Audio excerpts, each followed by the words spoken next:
Hello dear students. आप में से हर व्यक्ति ने कभी न कभी ओला उबर का आनंद लिया होगा।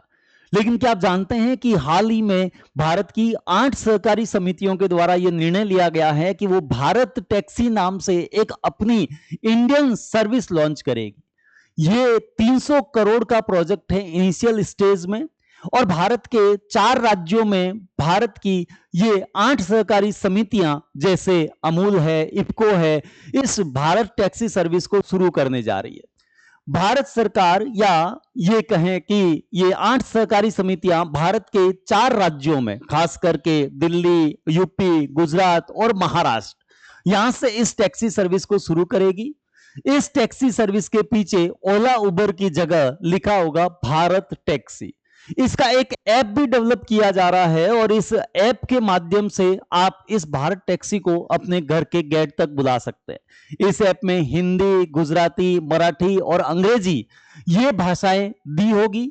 आप अगर हिंदी बोलने वाले हैं तो हिंदी में सेलेक्ट करें, गुजराती मराठी बोलने वाले हैं तो गुजराती मराठी में, नहीं तो अंग्रेजी जिंदाबाद हर जगह काम आ जाती है। डियर स्टूडेंट्स, ये जो भारत टैक्सी सर्विस है इसमें महिलाओं की भी हिस्सेदारी रखी गई है। शुरुआत में 100 महिलाएं इसमें काम करेगी, लेकिन 2030 तक आते आते 15,000 महिलाएं भारत टैक्सी में काम करेगी। इसका मतलब इस भारत टैक्सी सर्विस के द्वारा महिलाओं को भी रोजगार देने की एक कोशिश की जा रही है। मैं आपको यहां पे यह भी बता देना चाहता हूं कि भारत में आज जो ओला उबर चल रही है उसमें क्या होता है कि कमीशन बेसिस होता है, यानी जो ड्राइवर काम करते हैं उनको हर राइड पर कमीशन मिलता है 15%, 20%, 22% ऐसे। लेकिन यही भारत टैक्सी सर्विस जो है उसमें जो भी ड्राइवर काम करेंगे उन ड्राइवर को हर महीने इस भारत टैक्सी नामक ऐप को कुछ पैसे पे करने पड़ेंगे, यानी कि वीकली हो गया या मंथली हो गया, जो भी जैसा भी वो चूज करते हैं, और बाकी उनको कमीशन देने की आवश्यकता नहीं होगी। डियर स्टूडेंट्स, ये जो भारत टैक्सी सर्विस आप देख रहे हैं ये ओला और उबर से किस प्रकार से डिफरेंट है इसको देख लेते हैं। सबसे पहले अगर मालिकाना हक की बात करें तो ओला और उबर में निजी कॉरपोरेट लोग होते हैं, यानी टैक्सी निजी प्राइवेट लोगों की होती है। वहीं भारत टैक्सी में सहकारी सोसाइटी या फिर ड्राइवर जो है वो इस टैक्सी का मालिक होगा। वहीं दूसरी तरफ अगर कमीशन की बात करें तो जैसा मैंने पहले ही बताया, ओला उबर में 20-25% कमीशन दिया जाता है ड्राइवर के द्वारा कंपनीज को, ओला उबर को। वहीं दूसरी तरफ अगर देखें तो 0% कमीशन जो है वो इसमें पे करना होगा। एक सदस्यता शुल्क इसमें रखा जाएगा भारत टैक्सी में जो मिनिमल होगा, ऐसा भारत टैक्सी सर्विसेज का कहना है।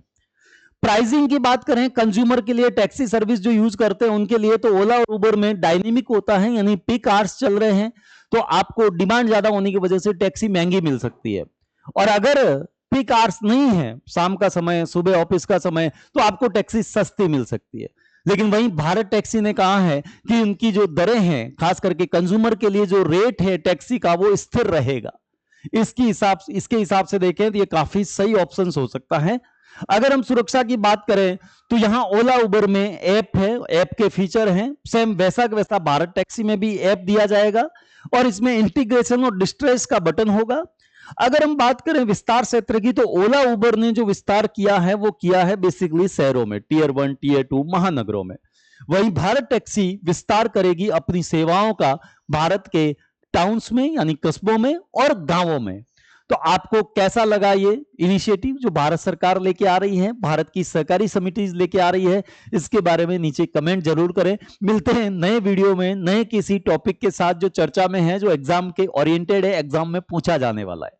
तो आज के लिए इतना ही। Thank you very much.